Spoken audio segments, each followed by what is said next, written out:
پینڈو آ گیا میرے نبی کو مل مل کے تے جدو ٹرن لگانا تے اودے کول اونٹ دا بچہ سی. کتاب الفطر چ حدیث پاک لکھی کہ نبی پاک نو اونٹ دا بچہ پسند آ گیا. حضور نے پینڈو نو فرمایا بیچنا ہی انہیں آکھیا خرید لو. نبی پاک نے قیمت طے کر کے فرمایا اونٹ دا بچہ چھڑ جاؤ تے پیسے کل آ کے لے جایا جائے.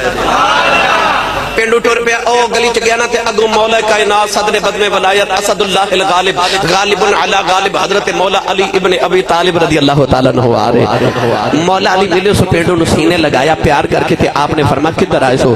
زیارت کرن آیا سا جی نبی پاک دی. تے چلے ہو جی میں چلیا تے میں کل پھر آنا ہے. مولا علی نے فرمایا تہاڈا تے پنڈ بڑی دور ہے تے کل کیوں آنا؟ او جی نبی پاک نے اونٹ خرید لینا تے حضور فرماتے نے پیسے کل آ کے لے جایا جائے تے میں کل پیسے لینا ہونا. مولا علی نے اس پنڈ نو پکڑیا تے مدینے دی گلی دے نا ایک تھڑے تے لے کے بیٹھ گئے تے مولا علی ادھر سمجھان لگ پے تے فرمایا تو نا ہے تے پنڈ ہی تے بڑا ہی نا تو سادہ ہی ہے. انہیں آکھیا جی ہویا